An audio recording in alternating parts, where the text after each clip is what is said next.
Good morning. This is Pastor Mervyn Osborne with First Baptist Church of Birmingham, Ohio, and I hope you're well today.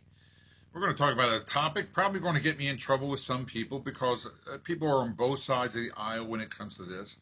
But we want to be people of the Word. What does the Bible have to say about certain topics?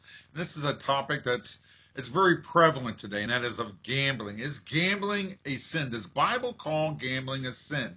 Now, depending on how you were raised, the definitive answer is yes. It is a sin. You are out of fellowship with God. You buy that lottery ticket, and you're out of fellowship with God. You go into that casino, you're out of fellowship with God, and so forth. But what does the Bible say? It's not a matter of how we were raised, but what does the Bible say about this?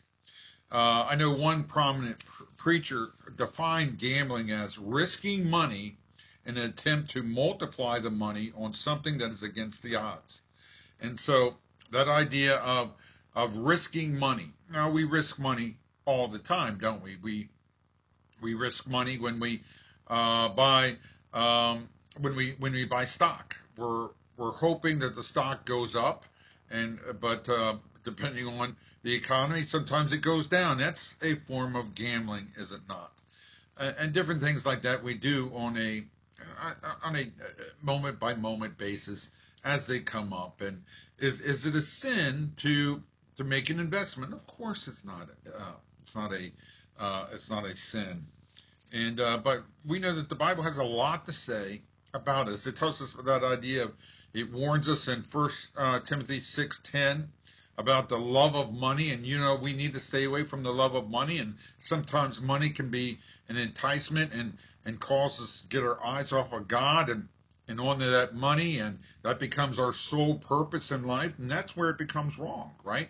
Not only just the cash, but what money affords us and allows us to, how it wants us to live. And the Bible talks and warns us about get rich quick schemes, and Proverbs 13:11, 23:5, Ecclesiastes 5:10, that idea that if I can turn this $10 into $100 in just 48 hours if I just do what they tell me to do.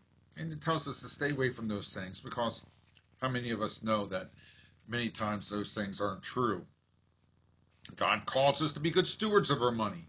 We are to tithe, as we see in Malachi 3. We see that we are to take care of our family, as we see in 1 Timothy 5:8. We are to give to meet the needs of others. We're supposed to be generous, 2 Corinthians chapter 9, 6 through 7. And of course, we are to save, Proverbs 6 through 11. So the question is, in all that, if I'm doing all of those things, is it wrong? Is it a sin for a believer to buy a lottery ticket? Is it a sin for someone to go to the horse track? Is it a sin to go to a casino? Is it a sin? And well, I think these are one of those gray areas in the scriptures. And I think the Bible tells us that, I believe that we need to pray about these things. And we're to do all things to the glory of God, right? Romans 14:23 says, he that doubteth is damned if he eat, because he eateth not of faith, for whatsoever is not of faith is sin. And so everything that we do, we should be fully convinced that that's what God desires us to do. Is it God's will for us to go to a casino? I'm not sure. I'm not sure that it is. Does the Bible talk about gambling and call it a sin? No, it doesn't. It doesn't explicitly say that it's a sin. But we know, like most things, that if left unchecked, it can become an addiction. That becomes our thing. We depend upon it. We're in a financial bind, and we're going to buy a lottery ticket hoping that scratch off is going to bail us out of the financial bind that we're in. And now all of a sudden we're looking for the gambling industry to bail us out. And how many of us know that if it bailed us out today, we'll be looking forward to it bail us out again tomorrow? And so that idea that gambling in and of itself may not be a sin, but it can become a sin, and it certainly can ruin our testimony if it offends other people.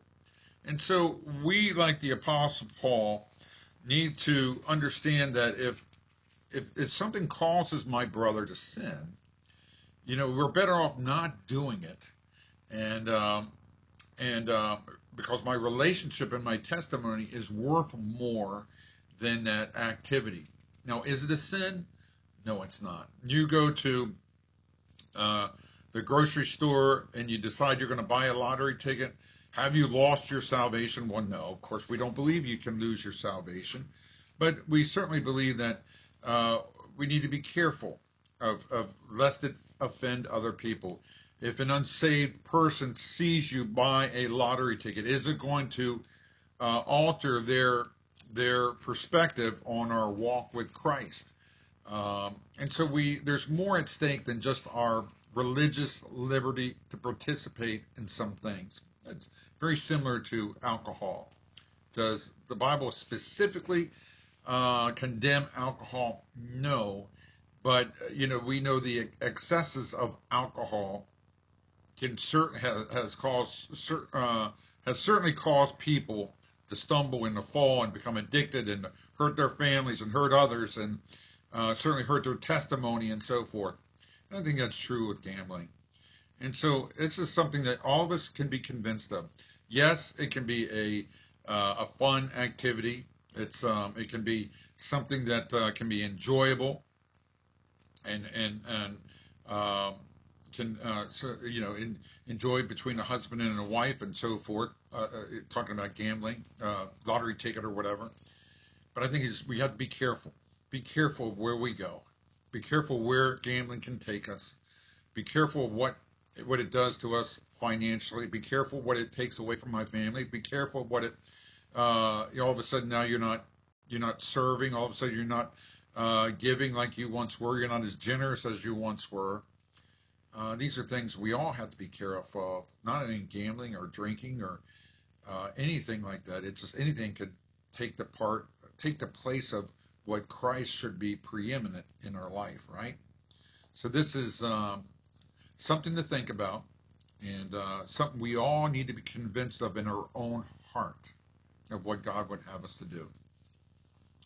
This is Pastor Marvin Osborne saying, God loves you and I love you as well, and I'll talk to you soon.